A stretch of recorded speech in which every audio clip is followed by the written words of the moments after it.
warahmatullahi wabarakatuh. Bismillahirrahmanirrahim. Innal hamdalillah nahmaduhu wa nasta'inuhu wa nastaghfiruh wa na'udzu billahi min syururi anfusina wa min sayyiati a'malina.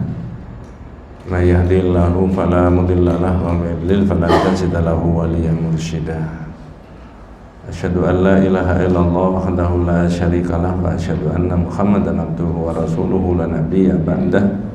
Allahumma shalli ala Muhammad wa ala ali Muhammad kama shallaita ala Ibrahim wa ala ali Ibrahim wa barik ala Muhammad wa ala ali Muhammad kama barakta ala Ibrahim wa ala ali Ibrahim fil alamin innaka Hamidum Majid. Amma ba'du. Ibu-ibu dan bapak-bapak sekalian, adik-adik yang dirahmati Allah, kita itu hidupnya tergantung pada Allah. Jadi mau sehat, mau kuat, mau selamat, mau hidup, mau mati, itu semua Allah. Dan manusia memang boleh ada opsi-opsi, ada pilihan, ada ikhtiar. Karena itu bagian dari syariat. Tapi dalam iman kita tidak ada yang bisa menandingi kehendak dan kekuatannya Allah itu. Maka Allah itu punya Al-Asma'ul Husna di bab 40 itu. Allah memiliki nama dan sifat.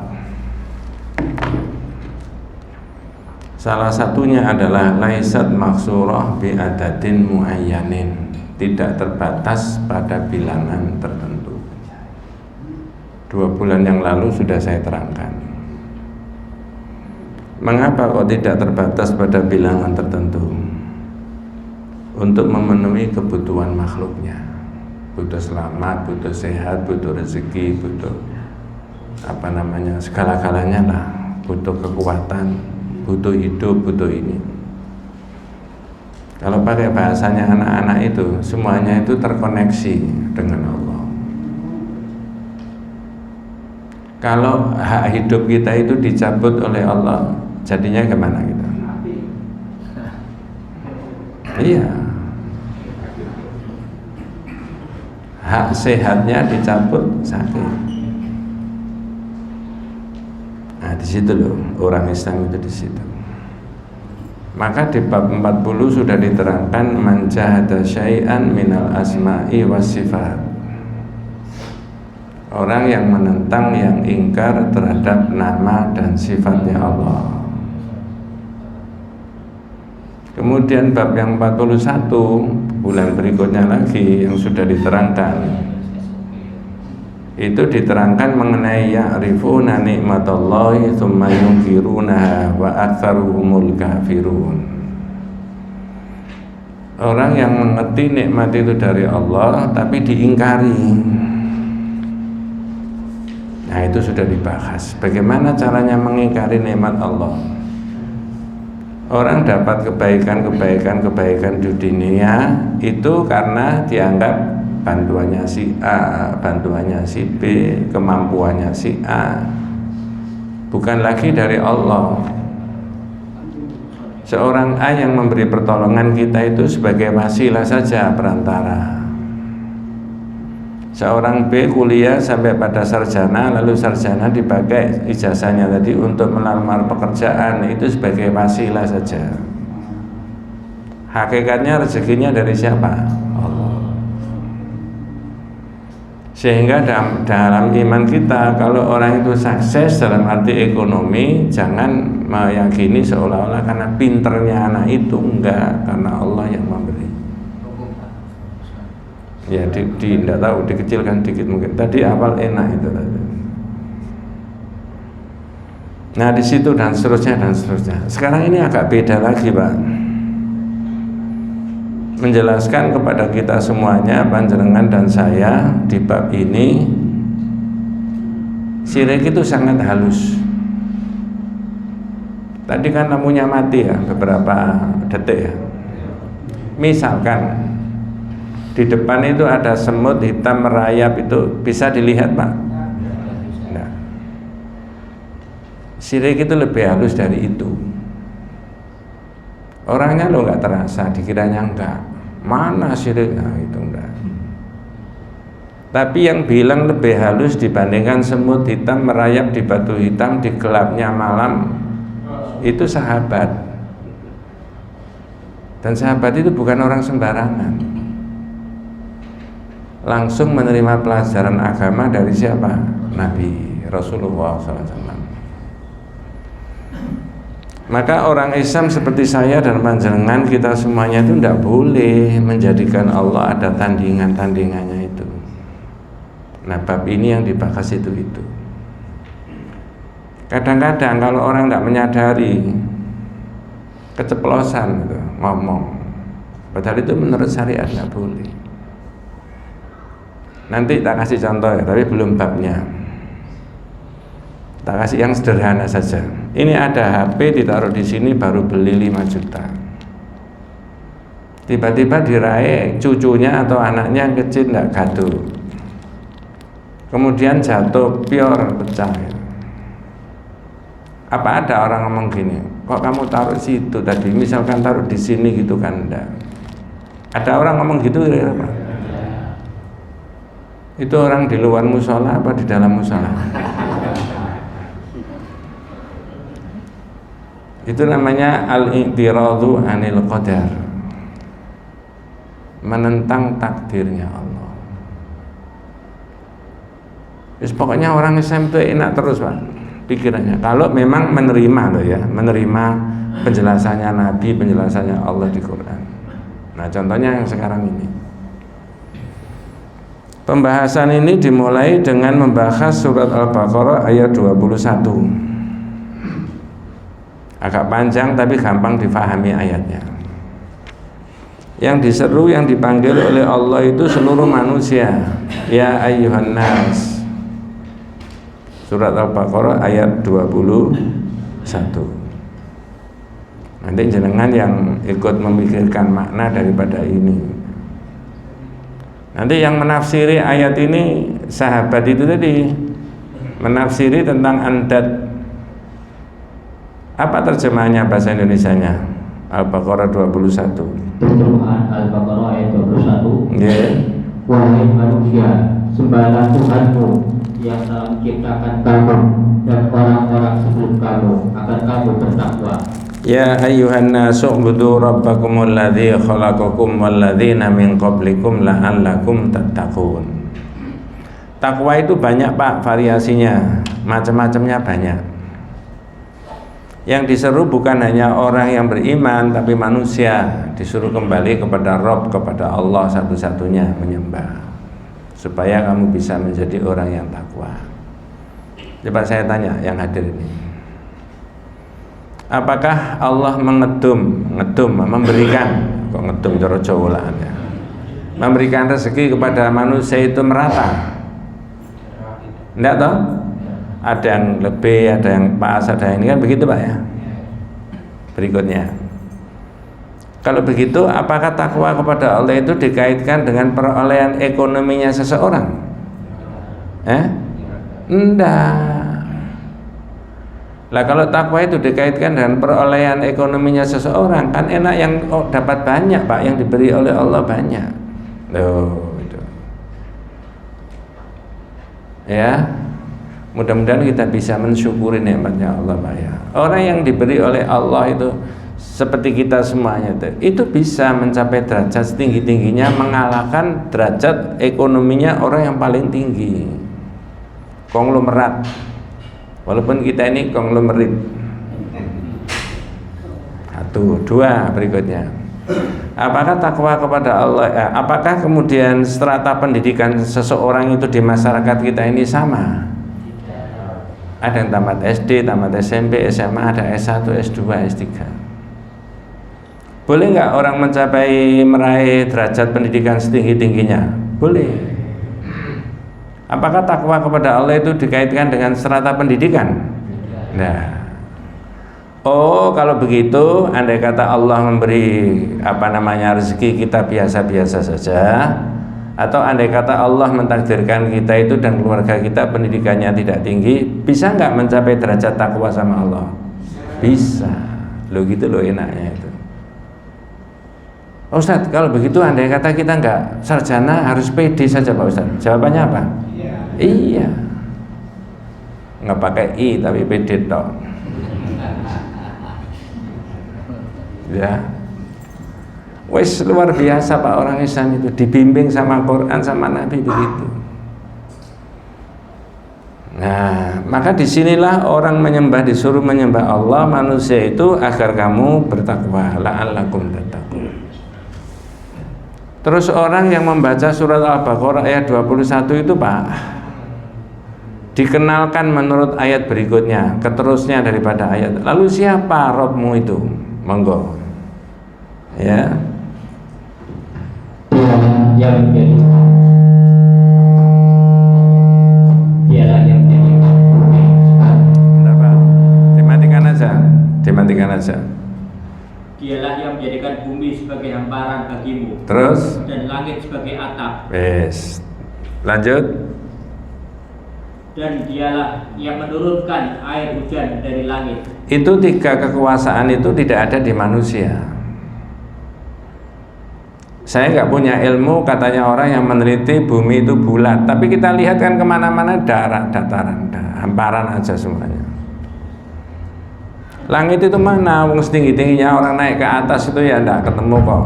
Terus sampai nembus itu ya ruang angkasa di sana itu. Ada hampa udara. Lalu benda dan barang itu nggak bisa jatuh karena nggak ada gravitasi bumi, betul Pak ya? Makanya kadang-kadang pesawat itu dengan sekian ton mengangkat benda dan barang itu tidak jatuh.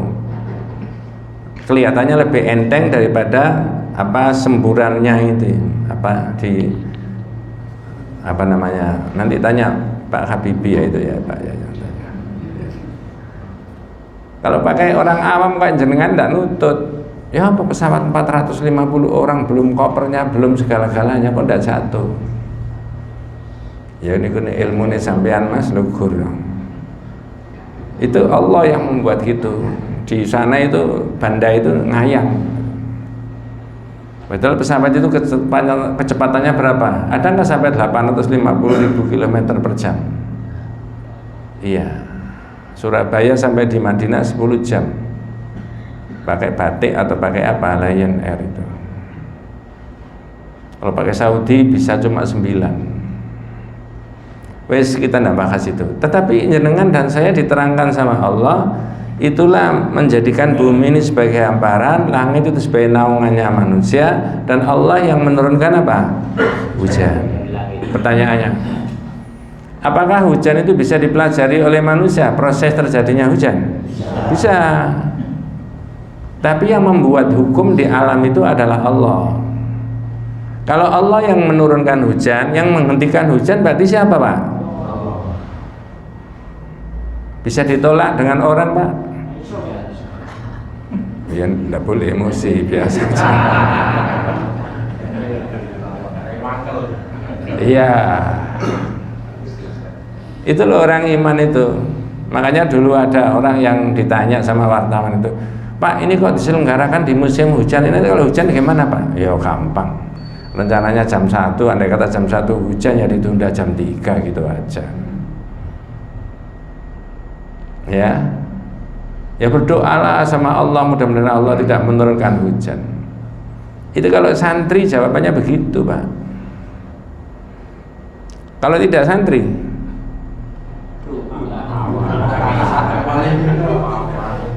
Pak kalau selenggarakan jam 1 nanti kalau hujan gimana? Tidak usah khawatir.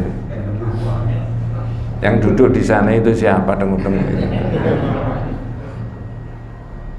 Orang ilmunya biasa-biasa saja kayak saya, kayak panjang itu bisa nalar Pak. Wong Allah kok dilawan dengan begitu, betul Pak ya? Tidak perlu diperpanjang. Kemudian kalau Allah itu kuasanya kayak begitu, wa anzala minas sama'i ma'an, setelah air itu turun dari langit, yang terjadi fa akhraja bihi minats tsamarati, monggo. Dan dihasilkan dengan hujan itu buah-buahan sebagai rezeki untukmu. Ya lanjut. Karena itu janganlah kamu mengadakan tandingan-tandingan bagi Allah, padahal kamu mengetahui. Itu yang dipelajari, yang dibahas. Loh, kalau kamu itu sudah diberi fasilitas oleh Allah, ya jangan dong membuat Allah itu ada tandingannya. Enggak ada benda dan barang, bahkan orang sesakti-saktinya itu bisa menandingi kekuasaannya Allah. Nah, ini tauhid itu di situ, Pak. Nah, sekarang tak tunjukkan apa kata Ibnu Abbas. Tandingan itu pakai bahasa Indonesia. Kata Ibnu Abbas, ibaratnya semut hitam merayap di batu hitam di gelapnya malam. Bahasa Arabnya? Mudah-mudahan besok anak cucunya panjenengan ada yang fasih bahasa Arab, Pak, ya. Kata Ibnu Abbas, asyirik huwa al-andad. Ya, al-andad wa asyirik. Andad itu syirik, Mas. Tandingan-tandingan itu. Kadarnya akhfa min dabi bin namal ala safa'i sauda fi dhulumatil lail. Kadarnya itu lebih halus, lebih lembut dibandingkan semut hitam merayap di batu hitam di gelapnya. Coba itu loh, Pak.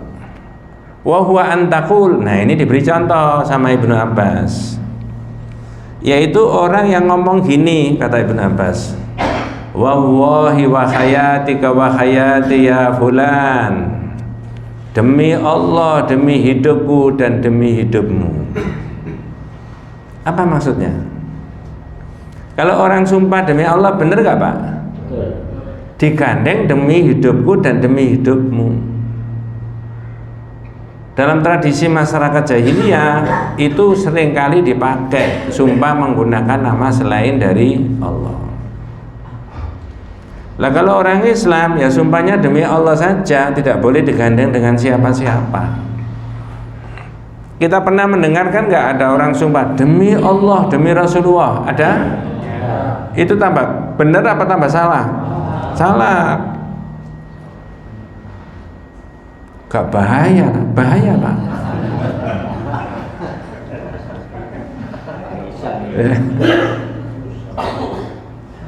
Ya, bahayanya bagaimana?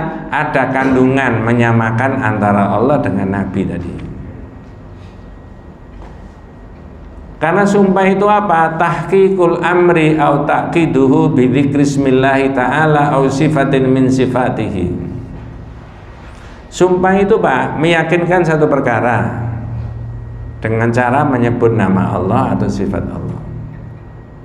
Mohon maaf, ini bukan politik. Mestinya, Pak, orang yang sudah disumpah dengan nama Allah itu dia tidak boleh main-main. Mestinya loh, Pak, karena mengagungkan Allah. Di mana itu saya memberikan ilustrasi begini. Ada orang diangkat jadi ketua RT.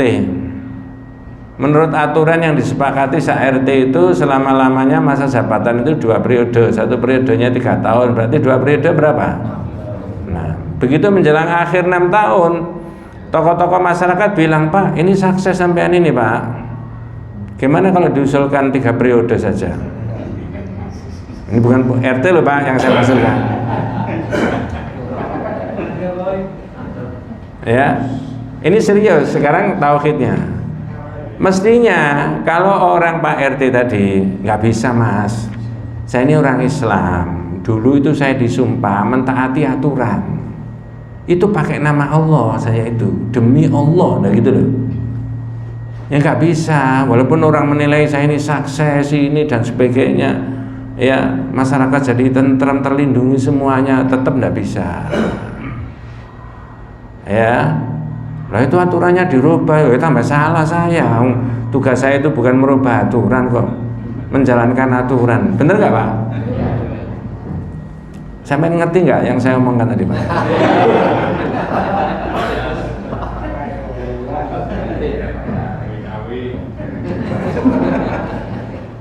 Nggak bisa, Mas. Nama Allah yang saya pertarungkan dan saya ini Muslim. Itu saya menghina Allah kalau begitu itu namanya. Saya itu khawatir nanti di akhirat diapakan saya itu. Nah, coba kalau semuanya begitu, indah nggak kehidupan kita, Pak, kira-kira, Pak? Nah, tapi yang dimaksudkan Ibnu Abbas bahwa syirik itu anta tadi lebih halus dibandingkan semut hitam merayap di batu hitam di gelapnya malam. Orang sumpah menggunakan nama Allah digandeng dengan nama dirinya atau nama orang lain. Ya sudah, tidak boleh nama Allah saja. Ya demi Allah saya bersumpah, ya sudah demi Allah saja. Mudah-mudahan kita diberi umur panjang sama Allah Pak ya. Nanti ketemu judul Kathratul Halaf, banyak sumpah. Orang yang banyak sumpah laisa bita'zimillah, tidak termasuk orang yang mengagungkan Allah. Sedikit-sedikit sumpah, sedikit-sedikit sumpah, tidak disuruh sumpah-sumpah. Barang yang remeh sumpah. Nama Allah demi Allah demi Allah itu kata wong Jawa dipakai sebagai sego jangan, kebiasaan. Jangan. Ini nama Allah serius. Nah, bab 62. Ya. Ada lagi nanti bab 64 al-aqsamu 'ala Allah, sumpah mendahului kehendaknya Allah. Ada orang sakit, dohirnya didiagnosa Pak dokter penyakitnya sudah berat, sudah menjalar kemana-mana. Itu pun tidak boleh disumpah demi Allah gak bisa waras. Jangan. Nah, itu variasinya tauhid itu macam-macamnya sampai di situ. Jadi kata Ibnu Abbas, Anda tandingannya Allah itu halus lembut, salah satunya ucapan orang seperti itu tadi. Kalau begitu Pak Ustaz gimana sumpahnya? Ya demi Allah saja, nggak boleh digandeng dengan yang lain-lain. Lah itu di Quran ada demi matahari, demi bulan, boleh nggak Pak? Di Quran itu loh. Kalau Allah yang sumpah, oh boleh. Allah itu tidak ada yang menghalang-halangi Pak. Yang tidak boleh sembarangan itu manusia. Nah begitu. Dua dari mana? Dua dari yang pertama tadi, orang mengucapkan demi Allah, demi hidupku, demi hidupmu. Dua, wa taqulu laula kulaibatu hadza la atana lusus aw walau lal batu fid dar la atana lusus. Wah, saya terjemahkan bebas.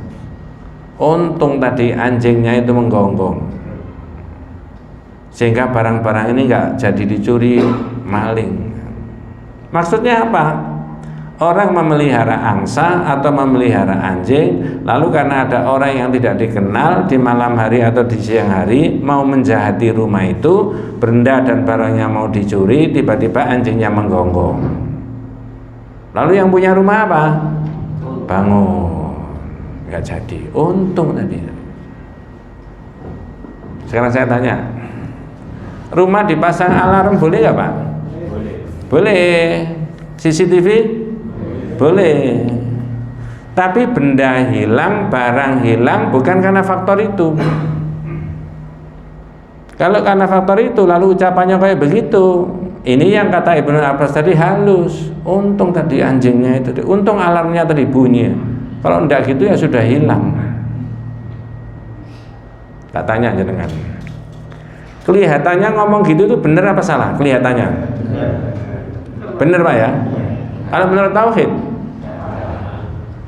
nah salahnya di mana? Gini. Ya, saya beri contoh Pak. Ada anak muda pulang dari pekerjaannya, istirahat jam 1 setelah sholat zuhur berjamaah di masjid. Karena rumahnya dekat di perusahaan itu, dia pulang makan siang. Motornya tidak dikunci, pagernya juga tidak dikunci. Pikirannya cuma 10 menit makan sampai 15 menit. Tiba-tiba setelah dia makan mau balik ke perusahaannya, motornya hilang. Ini bukan siapa-siapa, mudah-mudahan kita masih dilindungi sama Allah, diberi pertolongannya. Hilang, waduh hilang. Tak tanya, motor hilang itu sebabnya adalah, nanti jangan pilih. A, tidak dikunci pagernya sama motornya. B, motor itu sudah bukan miliknya anak itu tadi. A apa B?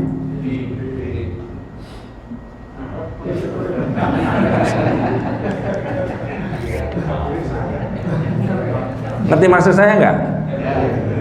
Motor nggak dikunci, pagernya nggak dikunci, ditinggal makan, hilang. Begitu mau diambil, waduh hilang. Mbak kunci mau? Enggak. Sekarang saya tanya, hilangnya motor itu apakah A sebabnya motor itu tidak dikunci, pagernya ada dikunci, ataukah B motor itu sudah bukan miliknya orang itu? A apa B?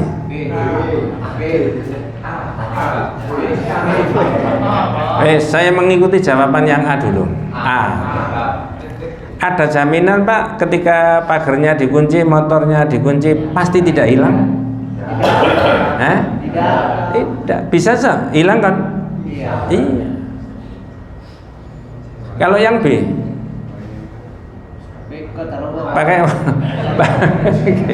pakai cara Jawa orang, wah supaya hilang. Betul Pak ya? Nah sekarang umumnya masyarakat itu jawab koyok A apa koyok B? Koyok A toh? Hilangnya motor tadi sebab tidak dikunci dan pagernya nggak dikunci. Betul Pak ya? Itu masyarakat ya? Kalau jenengan?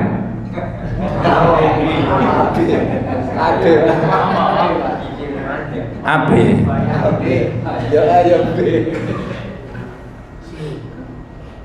Coba kalau kita pakai yang B, dikunci boleh, pakai CCTV boleh, pakai alarm boleh, tapi nggak ada jaminan.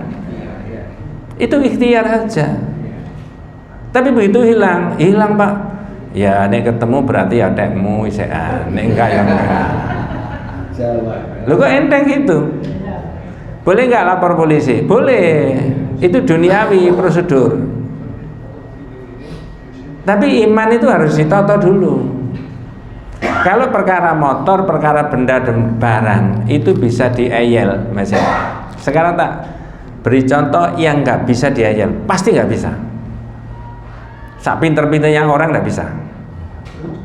Nah, contohnya gini. Mudah-mudahan bukan kita. Ada orang masuk rumah sakit, didiagnosa Pak dokter sakit, disuruh opname. Opname Pak, nggih. Didiagnosa, dikasih obat, dosisnya sudah betul, suruh istirahat, suruh ini sudah itu, sudah. Perawatnya sudah rajin merawat setiap hari. Temannya yang di luar kota ngerti bahwa temannya itu sakit di rumah sakit, diparani besok maunya. Ketemu sama perawatnya. Mbak, katanya teman saya namanya ini, rumahnya ini sakit. Oh iya Mas, ada mungkin 9 hari dirawat di sini. Sekarang tadi pagi dibawa pulang meninggal. Apa boleh yang datang tadi tanya sama perawat, Mbak, nggak sampai nobati tak, kok sampai mati? Boleh apa tidak? Tanyanya boleh toh? Tapi bener nggak pertanyaannya? Nggak bener. Kalau yang ini jawabannya apa? Kata panjenengan tadi apa? Qadarullah. Sudah takdirnya siapa? Ini tauhid Pak, itu di situ. Syahadat tentang Allah itu salah satunya di situ maknanya. Masya Allah, kalau orang itu mudah-mudahan bukan kita yang diuji, lalu pikirannya begitu, enteng nggak Pak rasanya Pak? Enteng. Tetapi tadi yang saya katakan, sepeda hilang lapor polisi juga boleh. Pasien yang kemudian sudah didiagnosa dengan tepat tadi, dosis obatnya sudah betul, cara minum obat sudah betul, lalu meninggal, lalu dipelajari di SOP-nya mana ada yang malpraktek nggak? Boleh, silahkan diteliti. Tetapi meninggalnya seseorang tadi atau hilangnya sepeda itu sebenarnya hakikatnya sudah bukan milik kita. Itu iman Pak. Nah, kalau udah orang mati nggak bisa dihayal. Saya boleh cerita Pak setengah menit? Ini serius itu, kejadian temenan. Jamaah saya di Sidoarjo. Orang mungkin saya sudah pernah cerita itu, tapi nggak apa-apa dibaleni. Cuma jangan dikomentari. Alah pancet aja, jangan gitu. Orang ini datang ke Semarang, ke Solo biasanya naik tol, lewat tol, pulang pergi itu. Tapi entah kenapa dia itu 1 minggu sekali atau 1 bulan sekali nyambangi orang tuanya, kok lewat darat, tidak lewat jalan tol maksudnya. jalan biasa. Sehingga lama, bisa 5 jam, bisa 5 jam setengah, bahkan 6 jam. Tapi kalau di tol bisa 3,5 sampai 4 santai-santai. Hari Jumat dia balik ke sana, hari Sabtu sore dia mau balik ke sini, hari Ahad sore dia mau balik ke sini, karena Senin pagi dia mau kerja lagi di institusi pemerintah. Begitu sudah naik mobil jadi starter, sudah hidup, tinggal tancap gas saja, salaman sama istrinya, dingin Pak. Ya, dingin, masuk angin, sik sebentar, tak keroi. Dikeroilah di mobil sama istrinya, seperti itu. Tambah tidak enak, dibawa masuk. Tambah lunglai, tidak berdaya, dibawa ke rumah sakit. Karena sudah kondisinya begitu, minta kepada dokter UGD supaya minta tolong Pak dokter turun saja ini, tolong diperiksa gimana ini. Tidak usah dimasukkan di UGD.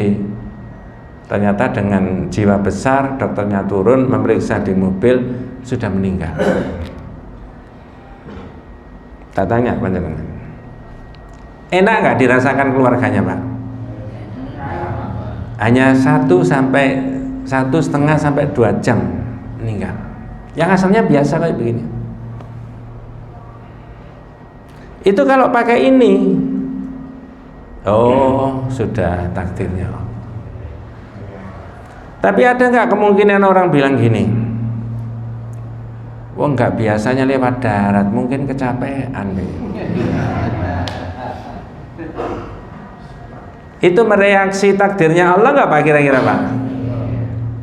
Ya sudah, saat itu Allah mentakdirkan lewat darat, saat itu Allah mentakdirkan begini, saat itu begini, ya sudah, karena sudah selesai itu.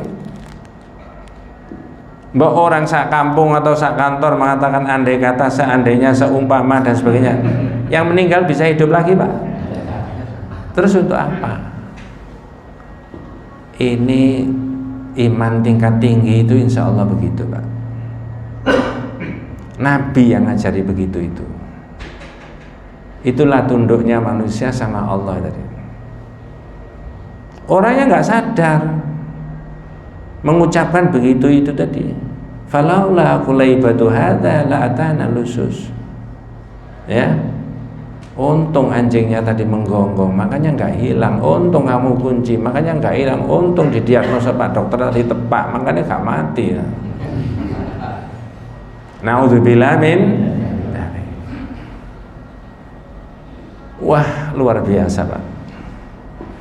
Saya mengatakan pikiran tauhid begini-begini ini maknanya bisa dimaknai terapi spiritual iman kita. Kalau mau jadi imannya baik, sikap hidupnya baik, terapinya begini-begini. Ya, datang ke masjid, ikut taklim, berbaik-baik sama sahabat, sesama jamaah dan sebagainya. Tidak disenangi wong ya sudah biasa saja, tersenyum malahan gitu. Karena ngerti begini-begini. Andai kata Allah memberikan lebih di atas manusia rata-rata pada umumnya, ya tidak terlalu berbangga, biasa saja. Andai kata Allah menguji, ya tidak terlalu apa? Bersedih. Inilah akidah itu di situ Pak. Tauhid itu kepada Allah itu di situ. Sahabat-sahabat dulu itu diajari begitu sama Nabi. Ya. Wes. Masih ada waktu Pak? Jenengan tak ceritanya Khandolah. Kemarin Allah mentakdirkan saya bersama rombongan tanggal berapa dari 10 sampai 20 ya. Itu bisa ke Madinah, ke Mekah yang niatnya umroh ya. Salah satu yang dikunjungi walaupun itu bukan syariat, tapi boleh juga disebut syariat karena ziarah kubur di lereng Gunung Uhud. Di lereng Gunung Uhud itu ada apa namanya, kuburannya syuhada Uhud, termasuk pamannya Nabi namanya Hamzah. Panas terik Pak, panas kentang-kentang. Jadi wong Jawa panas kentang-kentang. Coba saya nggak tanya panjenengan bahasa Inggrisnya panas kentang-kentang itu apa ini? Saya ceritakan kepada jamaah, 70 sahabatnya Rasulullah dimakamkan di sini. Ya ini tempatnya. Rasulullah dulu perang di situ. kalah, dibantai. Tapi ada yang aneh menurut kita. Ada salah satu sahabatnya yang tidak ketemu jenazahnya. 69 sudah dikumpulkan semuanya, satu pun tidak ketemu, namanya Handolah. Nah, cuma sampai tidak boleh tanya jamaah saya gitu kan, endi sing kuburannya Handolah, tidak tahu. Wong leter gini semuanya. Tiba-tiba dari jarak jauh Rasulullah bilang gini, ghasilul malaika, ghasilul malaika, ghasilul malaika. Kata kitab Rahiqul Maktum Sirah An-Nabawiyah, itu Handalah dimandikan malaikat, dimandikan. Kenapa? Ada debu yang berterbangan menutupi jenazahnya Handalah. Terus para sahabat itu membersihkan jenazahnya Handalah, dikumpulkan dengan sahabat yang lain, 69 jadi 70. Sebelum dimakamkan, Nabi tanya, ada apa Handalah ini?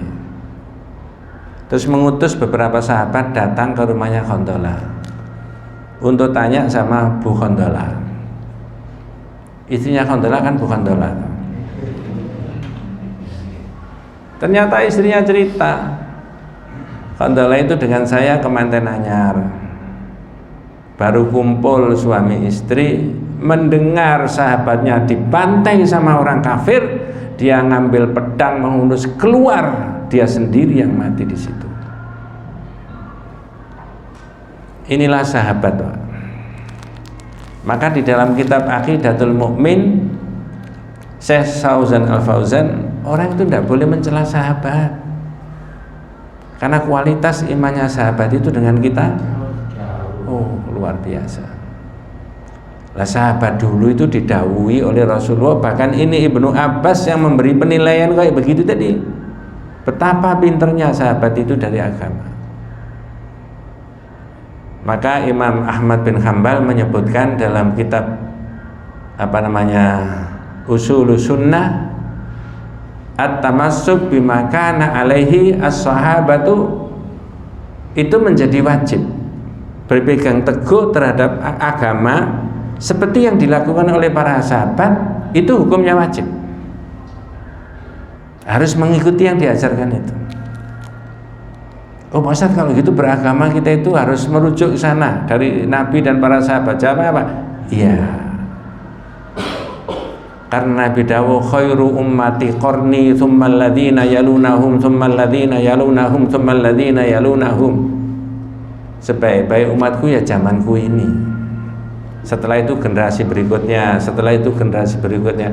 Kalau diurut sampai 2023, kira-kira Nabi dawuh berapa kali, Pak? Tsummal ladzina yalunahum, lalu generasi berikutnya, tsummal ladzina yalunahum, lalu generasi berikutnya. Andai kata dihitung mulai dari Nabi sampai sekarang berapa ribu kali, Pak? Lagi 100. Ya, disitulah. Jadi itu ya. Kemudian wa qaulu rajuli li sahibihi, wa qaulu rajuli walaula wa fulanun la tajal fiha fulanan hadza kulluhu bihi syirkun. Berikutnya kata Ibnu Abbas, yang halus tadi, Pak, lebih halus dari apa tadi, Pak? Semut hitam merayap di batu di gelapnya malam. Itu yang ketiga, ucapannya, oh andai kata nggak ditulung bapak ini nggak bisa saya begitu. Maksudnya apa? Yang didahulukan kesuksesannya orang itu karena orang, bukan lagi karena siapa? Allah. Begitu, kita itu yang kadang-kadang di situ. Tak mungkin di tempat yang lain saya sudah pernah ngomong, atau mungkin di sini sudah pernah ngomong. Tidak apa-apa diulangi, karena ada mirip keterangannya. Ini seorang A tidak punya pekerjaan, ditolong oleh seorang B, seorang tokoh di situ di kampung. Mas, kerja apa? Nggak punya, Pak. Ya sudah, itu loh warung saya, kamu tunggui. Ditungguilah itu. Jual apa gitu ya, makanan ini. Akhirnya sukses, jual bakso. Kaya. Ketemu sama temannya yang sudah 10-20 tahun tidak ketemu. Loh Mas, kon kok iso duwe warung kaya ngene? Duduk warungku. Aku disili Pak Kaji ku lho. Kaji Toha misalnya, aku disili Kaji Toha. ini temannya ini keliru, pikirannya keliru. Ini kan ngomong, aku gak disini kaji toha gak iso sugih kayak ini. Kalau ucapannya begitu, berarti yang dia anggap sebagai sebab utama rezekinya siapa? Bukan siapa? Allah.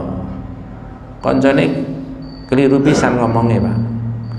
Oh, nek ngono aku tak njaluk tolong kaji toha aja iso sugih kayak kono. Ini wasilah saja, perantara, Pak. Ditolong siapa saja boleh.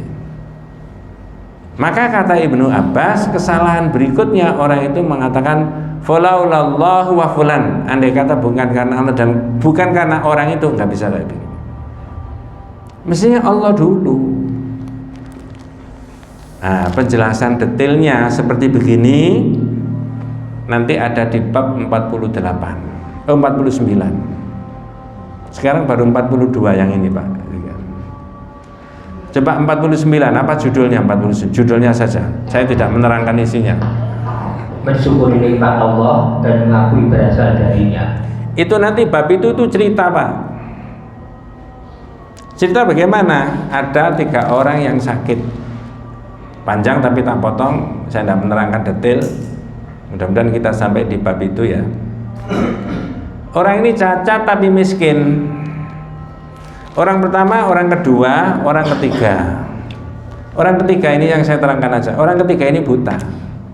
Ketiga orang ini didatangi malaikat. Pertanyaannya sama. Ayyu syai'in ahabbu ilaik? Pak, sampean kepengen apa? Karena ini penyakitnya yang rusak itu kulitnya, dia jawab jildun hasanun walaunun hasanun. Saya kepengen kulit yang bagus. Orang pertama. Orang yang kedua karena nggak ada rambutnya lalu ada korengan semuanya, keluar nananya, berdarah. Ditanya malaikat apa jawabannya? Sya'run hasanun, saya kepengen rambut yang bagus. Yang ketiga, yang buta, apa jawabannya? Ditanya yang sama 1, 2, 3 tadi. Ayyaruddallahu ilayya basari fa'ubsiru bihin nas. Saya kepengen Allah mengembalikan mata saya. Karena yang bisa itu satu-satunya cuma Allah. Lah itu kalau sampai transfer diambil pikirannya orang ketiga ini dalam kehidupan kita sehari-hari sekarang. Misalkan ada orang sakit. Sampai sakit Pak, nama berapa hari, 2 hari, kepengen apa? Saya kepengen mudah-mudahan Allah mengembalikan saya sehat. Ini jawaban tauhid, Pak, yang ketiga ini. Pada umumnya masyarakat jawabnya kemana? Pak, sampai kepengen apa? Sudah 3 hari loro yang pengen waras, pengen apa? Kan gitu, Pak ya. Tolong ditambahi, saya kepengen Allah memberikan saya sehat kembali. Dari kata-kata itu menghapus pikiran yang menyembuhkan Pak dokter, yang menyembuhkan alatnya yang canggih, menyembuhkan, sudah langsung diputus. Ayo kepengen Allah mengembalikan saya bisa sehat kembali. Ya begini-begini ini loh, terapi buat saya dan panjenengan kita semuanya itu sebagai orang yang beriman. Dan insya Allah kalau bersih dari syirik, bahkan menurut Syekh Shalih Al-Utsaimin, orang tidak boleh ngomong insya Allah, pasti. Ketika orang mati tidak membawa dosa syirik, itu sudah disiapkan surga di dalamnya, Pak. Betapa nikmatnya orang masuk surganya Allah dalam iman kita. Sekarang hanya kita yakini saja bahwa al-jannatu haqqun, an-naru haqqun. Surga itu ada, neraka itu ada. Orang tidak percaya, sudah urusannya orang itu. Tapi kita adalah orang yang mempercayai itu. Wallahu a'lam, ya. Mudah-mudahan kita semuanya senantiasa diberikan rahmat barokah hidayah Allah Subhanahu wa taala. Hadanallahu wa iyyakum ajmain. Kita tutup dengan doa kafaratul majlis. Subhanakallahumma wa bihamdika asyhadu an la ilaha illa anta astaghfiruka wa atubu ilaik. Assalamualaikum warahmatullahi wabarakatuh.